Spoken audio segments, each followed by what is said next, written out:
Okay. So Sunday night, huh? Wow. 49ers Cowboys. What a game, huh? Yeah. You guys sent in some really interesting stuff about this one, and this is one we could be talking about for a while. Yeah, I mean, this is one of those rivalries in football, right? It goes deeper than just another game on the schedule. You've got so much history there, the intensity, it all just adds another level. Yeah, for sure. And this time around, 49ers took the W pretty decisively, 30-24. And that's what, their fourth win in a row against the Cowboys. That's a statement. Yeah, definitely starting to look like a trend, isn't it? I mean, this win pretty much puts the 49ers right up there as a Super Bowl contender, don't you think? Meanwhile, the Cowboys, well, they've got some work to do. Yeah, no doubt. You know, right away, one of the things that jumped out from the articles you sent was that no call on the potential offensive pass interference. That was against the 49ers. And, well, it led to a touchdown for them. And a lot of people were saying it was a pretty big turning point in the game. What do you think, looking back? Well, officiating in football, it's always going to be a bit of a tightrope walk, you know? It's a fast game, and those refs have to make those calls in a split second. But yeah, this particular no call, it definitely stirred up a lot of debate, and it kind of shows you just how impactful those judgment calls, even ones that seem small at the time, can be on the whole game. For sure. And it just adds to all the layers of what makes this rivalry so interesting.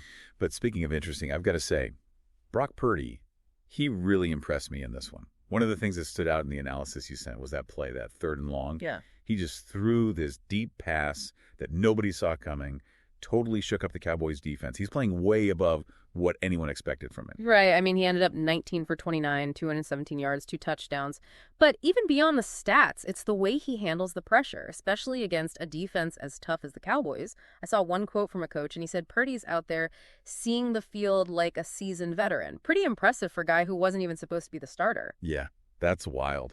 And speaking of impressive, can we talk about the 49ers defense for a second? Yeah. They were like a wall out there. Some of those articles used the phrase burnt wall, and that's exactly what it felt like. They were relentless, you're right, forcing those turnovers, breaking up the Cowboys' rhythm, putting so much pressure on Dak Prescott. That defense is a huge part of why they're winning right now. And I think it's a good reminder that in any area of life, whether it's sports, business, even just your personal life, a strong defense is essential. 100% agree with you there.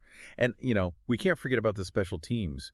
Robbie Gould, he was money with those field goals. Made sure those points were on the board when they really mattered. Yeah, absolutely. Special teams, they don't always get the spotlight, but they're so crucial. It's all about those details, those consistent performances, even in the parts of the game that don't always make the highlight reel. Those can be the difference between winning and losing. That's a great point. You know, on the other side of the ball, Dak Prescott seemed like he had a bit of an up-and-down game. Made some great throws, but then there were those interceptions, a few missed opportunities. What did the analysis you read have to say about what contributed to that? Well, everyone has off days, right? Even the best quarterbacks in the league. But the articles did point out that the Cowboys' offensive line had a tough time protecting Prescott. They were struggling to hold off that 49ers pass rush. And when you don't have time to think, to react, it makes everything harder. Imagine trying to do your job with someone constantly breathing down your neck, you know? I can't even imagine. But even beyond Prescott, it just seemed like the Cowboys, as a whole, were having trouble finding their groove. Yeah, they weren't really clicking as a unit. One of the articles talked about some dropped passes, some missed assignments, and those kinds of things really kill your momentum, especially on offense. It's clear they've got to go back, break down what went wrong, and make those adjustments if they want to turn things around. Absolutely. So, big picture, where do you see things going from here for both teams? Well, the 49ers, they're looking pretty strong right now. But as we saw with that controversial no call, you never know what can happen. The Cowboys, even though they took a hit this week, they still have the talent to make a comeback. It's going to be really interesting to see how both these teams adapt and evolve over the next few weeks. Definitely a lot to watch out for. Those articles you sent, they were so insightful. They gave us a lot to think about. The 49ers, they're a real force to be reckoned with, but I don't think we can count the Cowboys out just yet. Oh, for sure not. These rivalries always keep things interesting. Who knows what's going to happen next? Keep your eyes on those upcoming games. That's the best advice, really. Yeah.